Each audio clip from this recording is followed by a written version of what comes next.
untuk kita lebih lagi diisi dan dikuatkan oleh kebenaran firman Tuhan. Mari sama-sama kita siapkan hati kita. Haleluya.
Tuhan, kami bersuka cita, segala kemuliaan hanya bagi Tuhan. Kami sudah memuji dan memuliakan nama-Mu di tempat ini Tuhan, di mana hati kami telah siap untuk diisi oleh kebenaran firman Tuhan. Berikan kami hati yang rendah, berikan kami telinga seorang murid Tuhan. Biarlah setiap benih-benih firman yang akan disampaikan lewat hamba-Mu sebentar Tuhan, kami dapat menerimanya dengan baik Tuhan. Kami dapat bertumbuh dan kami berakar serta berbuah dalam setiap kehidupan kami yang ada pada malam hari ini Tuhan. Bahkan setiap telinga yang mendengarkan, kami semua dapat diubahkan. Biarlah pengurapan kuasa Roh Kudus-Mu Tuhan selalu memenuhi setiap kami. Kau pakai bibir lidah-Mu, hamba-Mu Tuhan, untuk menyampaikan kebenaran firman-Mu Tuhan. Terima kasih ya Bapa, ini doa kami dalam nama Yesus dan bersyukur. Haleluya. Amin.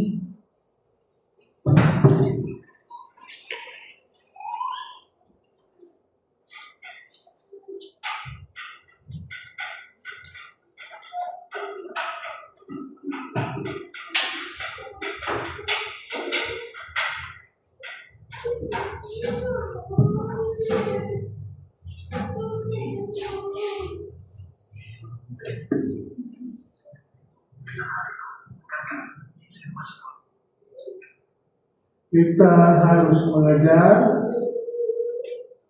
apa yang dapat membuat Roh Kudus tinggal bersama kita. Haleluya. Tetap.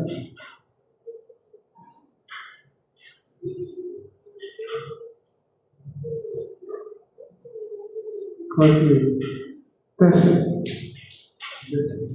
Kurang sini. Komputer aja semua komputer. Tes, low, tes, terima kasih uang. Tes. Oke, kita harus mengejar apa yang membuat Roh Kudus bersama kita. Sebab menangnya kita karena Roh Kudus bersama kita. Kalahnya kita karena tidak ada Roh Kudus bersama kita. Jadi Roh Kuduslah membuatkan keberhasilan. Tidak ada Roh Kudus membuat kita gagal. Siapapun kita ada di dunia ini. Haleluya. Sebab Roh Kudus adalah pribadi Allah. Dia berjanji kepada kita untuk menyertai kita sepanjang zaman. Menurut Matius 28 ayat 19. Matius 28:19. Karena itu pergilah. Ya. Jadikanlah semua bangsa muridku, dan baptislah mereka dalam nama Bapa dan Anak dan Roh Kudus, dan ajarlah mereka melakukan segala sesuatu yang kuperintahkan kepadamu. Terus? Dan ketahuilah, aku menyertai kamu senantiasa sampai akhir zaman. Sampai kepada akhir zaman. Sampai akhir zaman. Roh Kuduslah ini yang mau menyertai kita. Sebab Yesus sudah naik ke surga.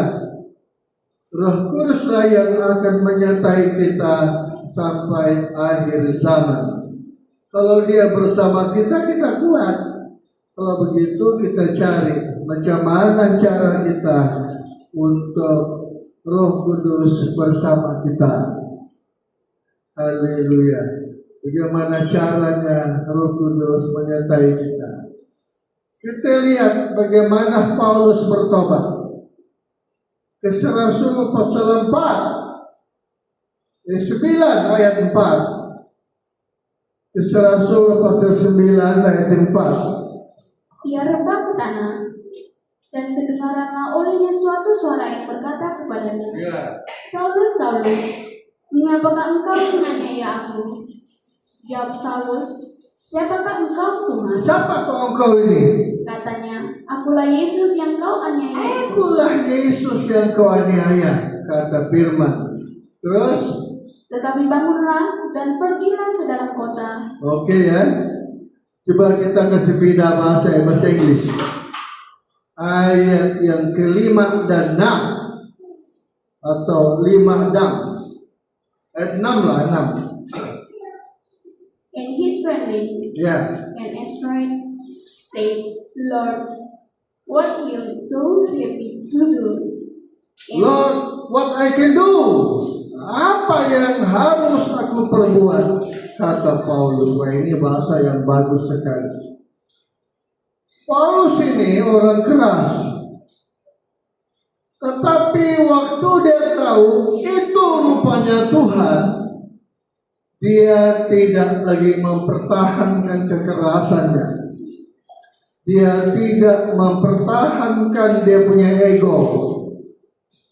Dia robah langsung menjadi rendah, menjadi lembut. Pertama orangnya keras. Ayat 1. sementara itu, Ya. berkobar-kobarlah hati Saulus Ya. untuk mengancam dan membunuh murid-murid Tuhan Ya. yang menghadap imam besar Ya.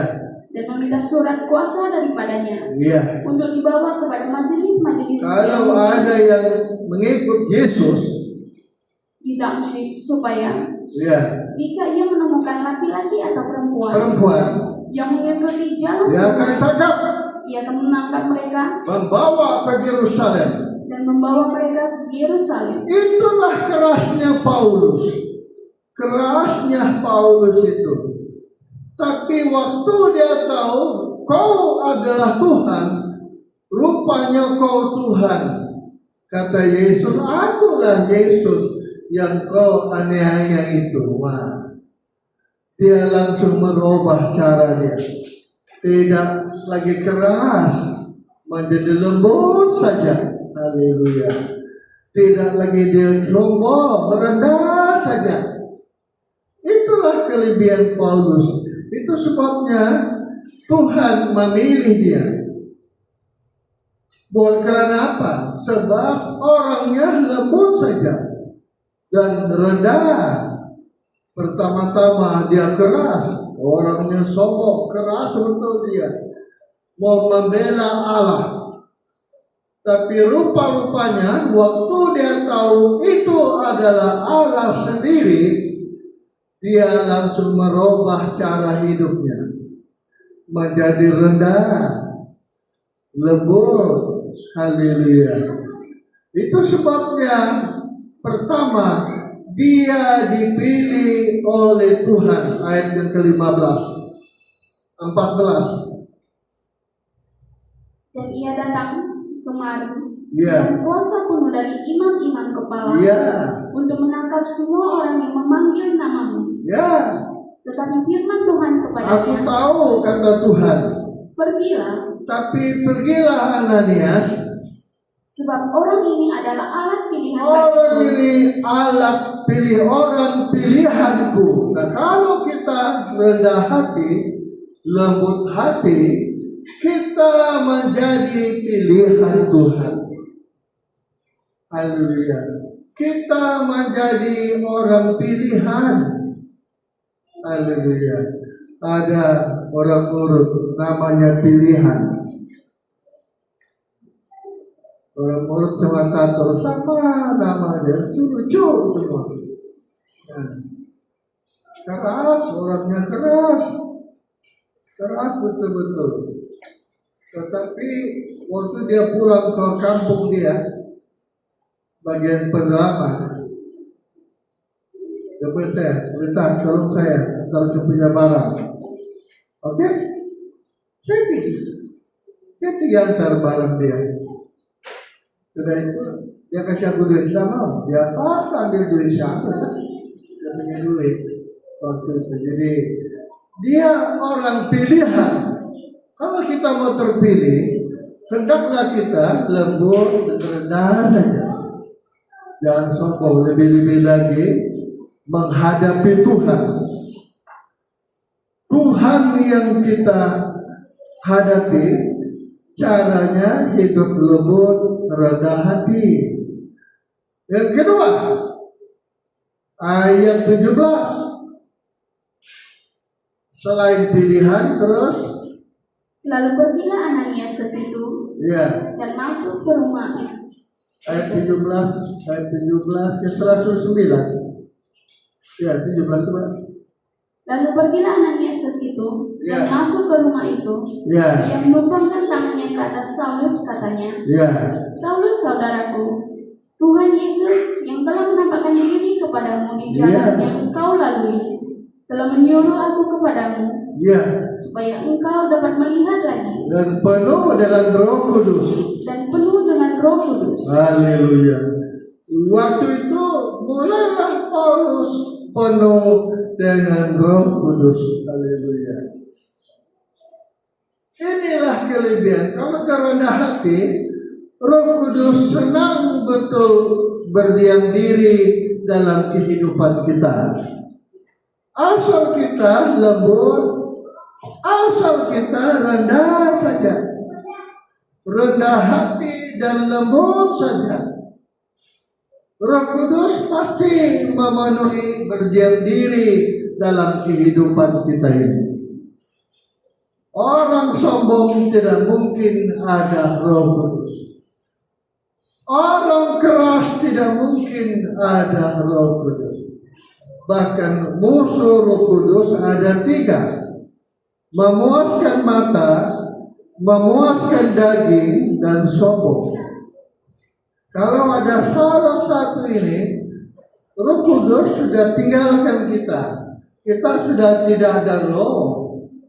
Ada gereja di Tawo sini. Roh Kudus dia bilang tidak pernah lari dari kita, tidak pernah tinggalkan kita, kata dia.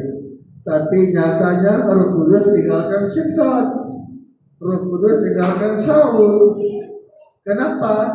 Simson memuaskan mata, memuaskan daging. Saul pula sombong, larilah roh dari Saul. Hal itu sebabnya kita belajar untuk lembut dan rendah saja. Jangan sombong di dunia ini. Hidup rendah saja. Maka Roh Kudus yang adalah Allah sendiri itu sudah tentu menyertai kita, ada bersama kita.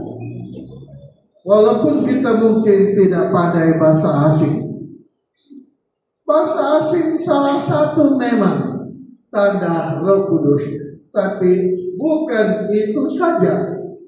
Karena bahasa roh dapat dipalsukan oleh setan. Zaman akhir iblis dapat menurunkan api dari langit. Alkitab bilang, kalau begitu apa yang kita kena buat? Hidup lemah lembut, rendah hati. Orang rendah hati dikasihani Tuhan. Tuhan kasihan kita kalau kita rendah hati. Haleluya. Dikasihani oleh Tuhan. Kata Yakobus pasal 4, Yakobus pasal 4 ayat 6. Tetapi kasih karunia Ya, yang dianugerahkannya kepada kita ya, lebih besar daripada itu. ya, Karena itu ia katakan, ya. Allah menentang orang yang congkak, Mengasihani orang rendah hati. tetapi mengasihani orang yang rendah hati. Tuhan mengasihi orang rendah hati. Yang di belakang tuh jangan dengarkan, minta maaf, mikrofon ini betul-betul spesial begini. Dengarkan di belakang. Dengar ya. Nah, jangan dengar saya. Oke ya. Tuhan mengasihi orang rendah hati. Tuhan melawan orang congkak. Siapa yang bicara ini? Roh yang bicara ini. Ayat 5. Janganlah kamu menyangka Iya, bahwa kitab suci tanpa alasan berkata, iya, roh yang ditempatkan Allah di dalam diri kita iya. diiringinya dengan cemburu. Cemburu sekali Roh Kudus. Roh Kudus tidak suka kalau kita sombong. Hilanglah dia. Akibatnya kita tidak ada Allah menyertai kita. Kalau kita sombong, rendah hati, dikasihani oleh Tuhan. Tuhan kasihan kita. Yang kedua, lembut. Orang lembut saja dikasihani oleh Tuhan. Ayat kan? Iya. Bilangan pasal 12 ayat 4. Lalu berfirmanlah Tuhan dengan tiba-tiba kepada Musa, Harun dan Miriam. Ya. Keluarlah kamu bertiga ke kemah pertemuan. Keluarlah kamu Miriam, Harun, kau yang berkata-kata kepada Musa kan? Keluarlah kata Tuhan. Terus? Maka keluarlah mereka bertiga. Ya. Lalu turunlah Tuhan dalam tiang awan. Tuhan dalam tiang awan. Dan berdiri di pintu kemah itu. Ya. Lalu memanggil Harun dan Miriam. Ya. Maka tampillah mereka keduanya. Ya. Lalu berfirmanlah ia, dengarlah firmanku ini. Ini firman Tuhan Harun Miriam. Jika di antara kamu ada seorang nabi. Ada nabi. Maka aku, Tuhan menyatakan diriku kepadanya dalam penglihatan. Penglihatan. Aku berbicara dengan dia dalam mimpi. Ya. Bukan demikian. Bukan Musa hambaku. Seorang yang setia dalam segenap rumahmu. Ya. Berhadap-hadapan aku berbicara dengan dia. Ya. Terus terang, bukan dengan teka-teki. Ayat 3. Adapun Musa ialah seorang yang sangat lembut hatinya, lebih daripada setiap manusia di atas muka bumi. Orang yang lembut hatinya, ulang lagi 3, ulang. Adapun Musa ialah seorang yang sangat lembut hatinya. Lembut hatinya di antara manusia. Waktu itu Miriam dan Harun mengatai Musa. Ayat 1. Miriam serta Harun mengatai Musa Ya. berkenaan dengan perempuan Kus Ya. yang diambilnya, sebab memang ia telah mengambil seorang perempuan Kus. Perempuan Kusi. Terus, Kata mereka, sungguhkah Tuhan sungguhkah Tuhan malah berfirman kepada hanya Musa saja? Terus, dengan perantaraan Musa saja? ya kita pun boleh juga ini. Bukankah dengan perantaraan kita juga ia berfirman? Memang Musa sudah salah. Sebab dia kawin satu lagi. Sudah salah Musa.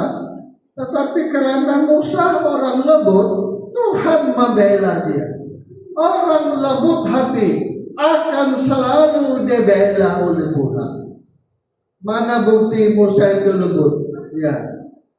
Dalam cerita ini tidak ada satu kata pun Musa membela diri, apalagi untuk membalas kata-kata hinaan dari Miriam dan Harun. Dia diam saja.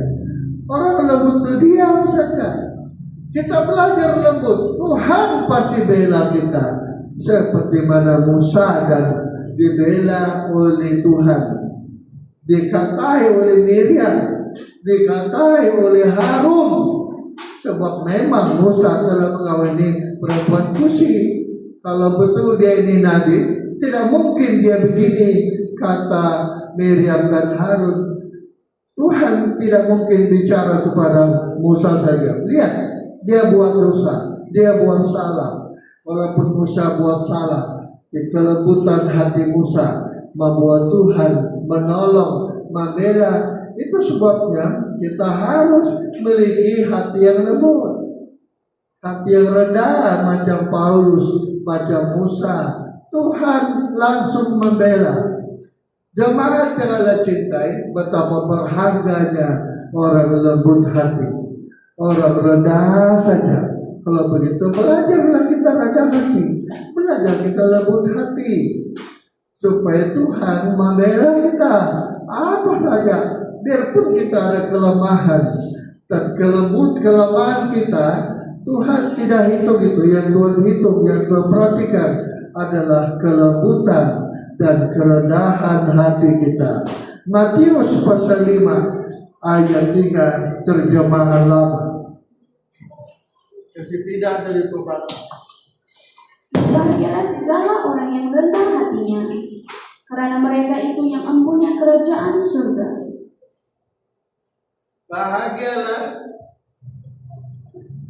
Bahagialah orang yang rendah hati, mereka yang mempunyai kerajaan Allah, kata firman. Ayat 5. Berbahagialah segala orang yang lembut hatinya, karena mereka itu akan mewarisi bumi. Mereka akan mewarisi dunia. Dunia akan datang, akan dimiliki orang yang lembut hati, rendah hati. Kalau begitu kita belajar, Tuhan lembutkan hati kami, buat kami rendah saja, macam Diko rendah lembut saja Yesus. Itu sebabnya Tuhan membela Musa, membela Paulus, sebab lembut dan rendah hati. Kalau begitu, inilah sifat yang perlu kita miliki, hidup lembut dan rendah hati. Jemaat Allah cintai, coba kita lihat ya, macam mana sudah Paulus yang lembut rendah hati. Paulus itu orangnya keras betul dia. Dan dia tidak mau merubah. Siapa yang mengikut Yesus itu akan ditangkap oleh Paulus. Itu kerasnya Paulus. Keras dan sombong itu sama-sama itu. Dia selangkah, sejalan. Tapi waktu dia tahu, oh ini rupanya Tuhan, dia tidak lagi malu. Waktu Tuhan bilang, akulah Yesus, aku. Waktu dia tahu Tuhan, apa yang harus aku perbuat? Itu yang tidak ada dalam bahasa Melayu. Bahasa Indonesia, Lord, what I can do, kata Paulus. Sekarang kau masuk kota, pergi ke sana, di sana akan kuberitahukan. Tuhan menunjukkan jalannya, membuka jalan, menjadikan kita pilihannya, membuat Roh Kudus berdiam diri dalam kehidupan kita ini. Asal kita lembut dan rendah hati. Kita lihat macam mana Allah berjanji menyertai kita sepanjang akhir zaman. Kisah Rasul pasal 27 ayat 20. Setelah beberapa hari lamanya, baik matahari maupun bintang-bintang tidak kelihatan, dan angin badai yang dahsyat terus-menerus mengancam kami. Akhirnya putuslah segala harapan kami untuk dapat menyelamatkan diri kami. Ayat berapa itu? 20. Terus. Dan karena mereka beberapa lama hari tidak makan, berdirilah Paulus di tengah-tengah mereka dan berkata, Saudara-saudara, jika sekiranya nasihatku dituruti, supaya kita jangan belayar dari Kreta, kita pasti terpelihara dari kesukaran dan kerugian ini. Tetapi sekarang juga dalam kesukaran ini, aku menasihatkan kamu, supaya kamu tetap bertabah hati, sebab tidak seorang pun di antara kamu yang akan binasa kecuali kapal ini. Bayangkan, orang semua tidak boleh makan dan boleh minum. Tapi Paulus jangan makan minum, dia lagi yang menasihati orang. 27.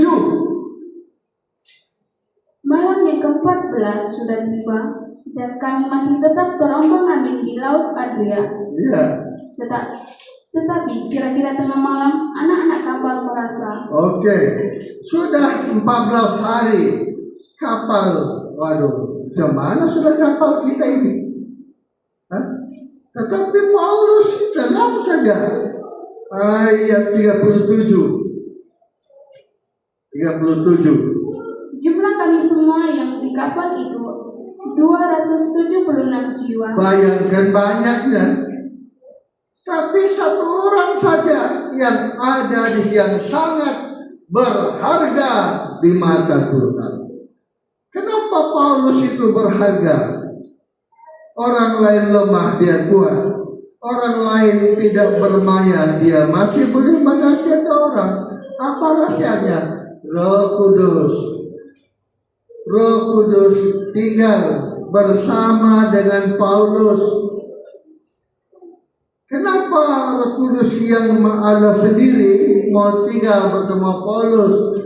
Sebab Paulus itu lemah, lembut, dan rendah hati. Kalau begitu, mari kita belajar lembut saja. Jangan kita membalas cacian orang, tenang saja. Biarkan orang mati kita. Tidak apa-apa. Kita tidak mati juga dimaki orang. Tapi kalau saya dulu, kalau maki aku, awas kok. Balas memang. Itulah kekerasan, itulah kesombongan. Kalau kita lembut, biarkan Tuhan beracara penuh. Itulah kelebihannya pendeta Erastus. Orang bilang sesat, dia diam saja. Tidak mau membalas. Ini pendeta yang paling rohani lah. Rohani betul dia. Kita pun belajar begitu. Supaya Tuhan bersama kita, menyertai kita, membimbing kita.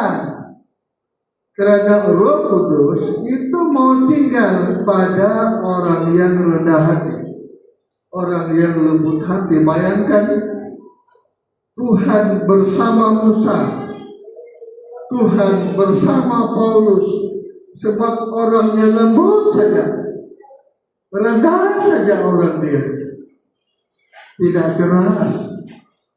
Haleluya, dia tidak keras, dia lembut saja, rendah saja. Kalau begitu, mari kita belajar lemah lembut. Itu sebabnya di dalam Matius 11 ayat 29. Pikulah kuk yang kupasang. Pikulah kuk yang kupasang. Dan belajarlah pada Belajar apa?